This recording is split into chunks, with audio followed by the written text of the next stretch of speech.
mga bata, prepared na sila at excited na sila. So sabi namin, o sige na nga, itutuloy natin. Sa umagang ito, sa ating mga datihan na mga parents, hindi nyo ba na-miss itong ganito? Di ba matagal na tayong hindi nagkaganito dahil sa COVID? O, ang gaganda na natin ngayon. Pati kami nakapagsuot ulit ng Pilipiniana.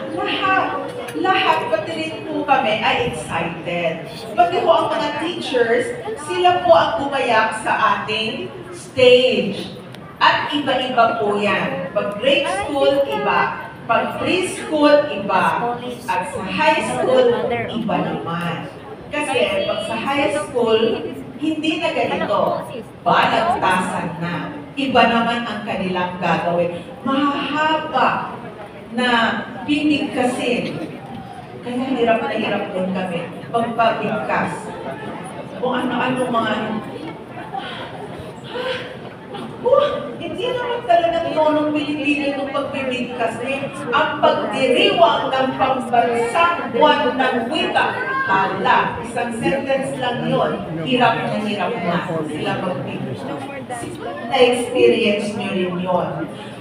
At sana, ang ganito ay talagang pinagdiriwang. Kasi nga, magandang gunitain sa atin. At hindi ko na gagawin ang pagtatanong, sasabihin ko na lang at baka sa ilan sa inyo ay nakalimutan na kung alin ang mga ginamit natin. O ito, ginamit natin ang pawid, di ba? Pawid dyan, ito ang dalawa. Amakan or sawali. Di po ba? At ito naman, ginagamit sa furnitures ang suliya.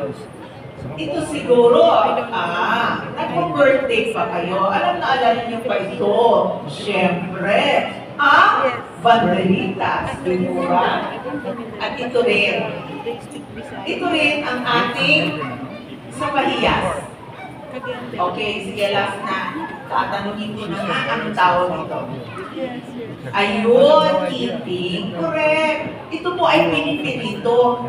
Ipinipirito, tapos magiging para siyang kropek na masarap siyang kainin. At of course, sa ating mga arko dito, makikita natin ang iba't ibang kagamitan. At iba-iba rin kung saan ginagamit. Ito si Mami gumagamit na ito ngayon. Uso na rin ito, bayong, ang sombrero. Diba? Pero uri ito. Our local at saka ito, sa ating handaan, nakikita niyo yan. Pero ngayon, iba na ang gamit. Para na siyang sa bilao ng pansit. Noon, hindi. Yung pagtatapong pipa. And of course, ito, lalagyan ito ng mga prutas noon. At yan ang kaing. At of course, ito ang anahaw. Abaka. Ginamit pa ikot.